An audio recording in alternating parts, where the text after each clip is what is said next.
Welcome to the Woodwork Experience. My name's Sam and today we're talking about statements of intent. Now, I guess the first question is, what is a statement of intent?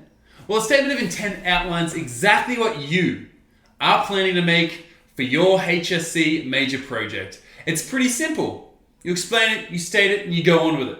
But I do have a few tips and tricks to set up the document perfectly, so of course it looks like a tasty little treat, but also to make sure that you're answering all the important questions. So stick around and let's get straight into it. Welcome back over to the workstation here, and we're going to come through, we're going to crack open that industrial technology folio. From here, we're going to go to template, double click that, and we're going to come up and go file, save a copy, and change that from 00 template to 03 statement of intent. From there, go save. Next thing we can come through is we're going to change the title at the top to statement of intent. Now, what you need to do from here is you're going to need to go onto YouTube. You're going to have to go to the description in the video, and there's going to be a number of questions there waiting for you. And so I'm going to copy and paste these in right now. Now, I've copied these from a Word document, which means they're set up how I want them set up. For this, you're also going to grab that text box and move it to the bottom of that statement of intent page.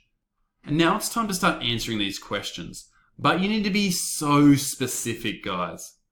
When it says, what are you making? Don't just tell me you're making a table.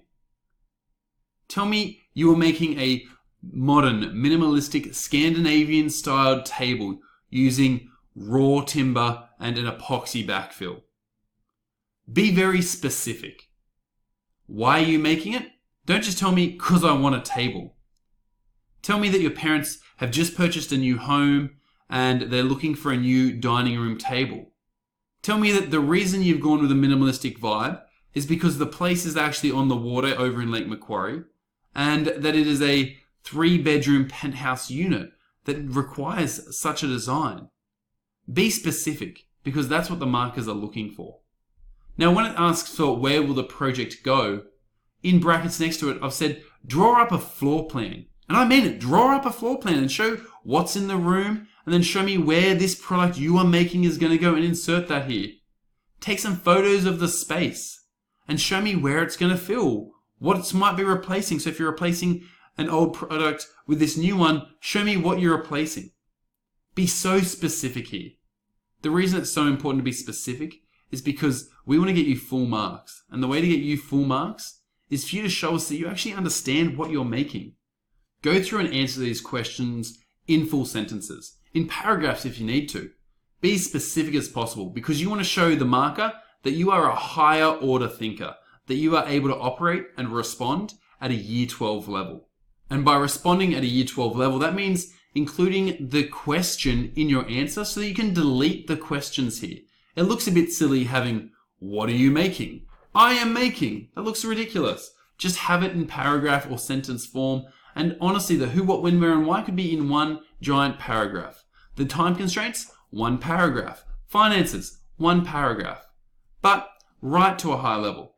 The last thing you need to come through and do is after you've answered all of this is fill in this ongoing evaluation. Now, this is going to be new for a lot of you, but an ongoing evaluation effectively recaps what you've just discussed, tells me what decisions you've made, and then also tells me how you're feeling about those decisions. For example, if I was going to write an ongoing evaluation for this section, I would have something along the lines of, I will be making an epoxy dining table for my major project. It will be going in the dining room at my parents' new house. I have 37 weeks to make this product, of which I'm not sure is enough time, as I have not played with epoxy before. I have $850 to spend on this epoxy table, and I am worried because I do know that epoxy is very expensive, and if I do a pour wrong during trialing, I'm going to be wasting epoxy and therefore wasting money. That would be a great ongoing evaluation. You could also discuss maybe some criteria that needs to be ticked off or some concerns you have. But ultimately, you just need to tell me what you're doing and how you're feeling about it in that ongoing evaluation. Guys, congratulations on finishing yet another video. This is, of course, the Woodwork Experience. My name's Sam, and I look forward to seeing you in the next video.